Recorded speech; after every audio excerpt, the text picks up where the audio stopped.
let's talk about Jim Jordan. Jim Jordan is this guy is digging himself an amazing hole that I hope really does bury him. He is the Republican from Ohio. I can't remember what district it is. He is the founder of, I don't know if he's one of the founders, one of the leaders, maybe one of the founders of the Freedom Caucus. This is the most conservative, most bat crap crazy caucus in the House. And there was a story, I guess this came out about a week and a half ago or so, of a couple of, at the time, Ohio State wrestlers that claimed that Jim Jordan knew or must have known about sexual abuse in the program when he was an assistant coach. I don't have exactly the timing of all this, but it was back in the day. I don't know what it is with Republicans and wrestling and predatory sexual behavior. The longest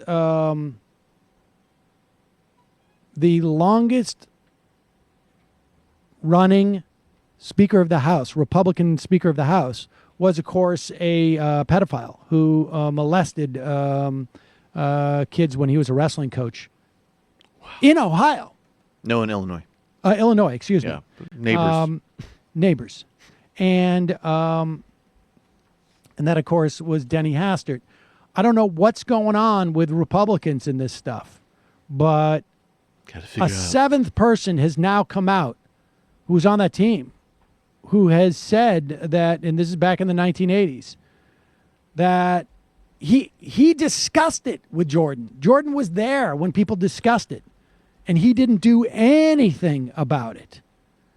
And not only is Jordan saying like, oh, I can't remember this, or yeah, it was a confusing time, or whatever, but he is now on the attack. But you will notice he's only attacking 1/7 of the people who are claiming this, because one of the guys has had problems.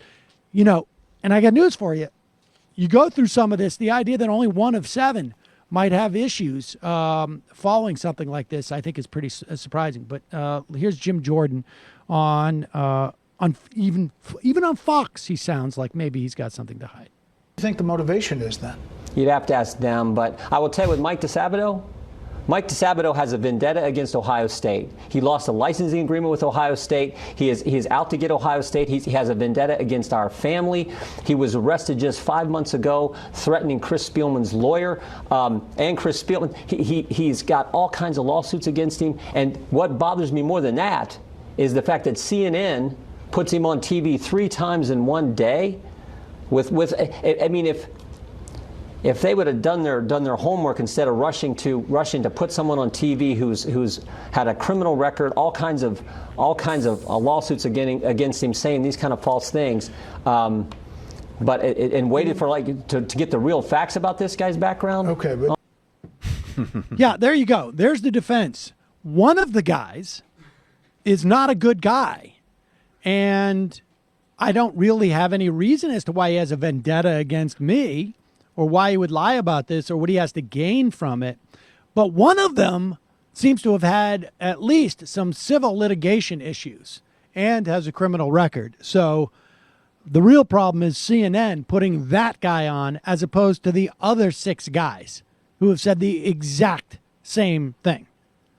I mean, Jim Jordan has a real problem here, and the only thing that is helping Jim Jordan is the fact that the President of the United States has sexually assaulted almost a dozen women that we know of anyways. Right. And so this guy's getting away with it. But if the Democrats were smart, and they're not, they would start asking for Paul Ryan to perhaps dig into this. The Ethics Committee should dig into this. Maybe Paul Ryan should be asking for Jordan's. I mean, this is what you do. And every network out there would love to have a Democrat who would say, hey, this needs to be investigated. Hey, someone should call for his resignation. But they're all sitting back because they're so afraid because Chuck Schumer has no idea how to do politics. And the idea that somehow, well, there could be a backlash. I talk to my imaginary friends, and they don't want to hear more about Jim Jordan. My imaginary friends in Long Island, they are totally pro wrestling coaches not doing anything about children being, college students being molested. Imagine So- like his comms people are like, are we going to put a press release on this? Well, he's having a conversation with the Baileys in his head right now, and then we'll get direction. It's a good strategy if you're like committing mass crimes, because if Right. you have like 8 people accusing you of something, just hire like a 9th that you can easily discredit and be like, see, this is all bullshit. Right. She was right. not in Philadelphia at the time. I rest my case. The other 70 women are Same thing. obviously transitive property. Lie, lie, lie. Right. The real question is, if that one guy has a criminal record, maybe we should be investigating the other 6 accusers to see if they deserve to have a criminal record. Right. Well, Conspiracy. I also do like. That is funny though. It's like he has a vendetta against Ohio State. I wonder why. Yeah, Where could exactly. a What vendetta could like that possibly- develop from?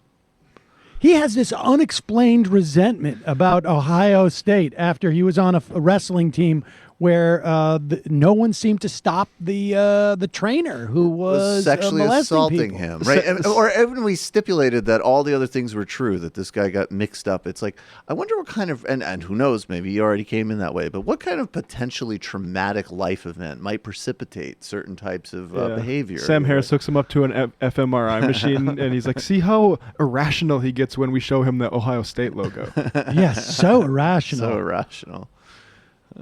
But this is more, again, this is the classic Republican response, which is to say, I'm aggrieved because CNN put the wrong accuser of mine on TV.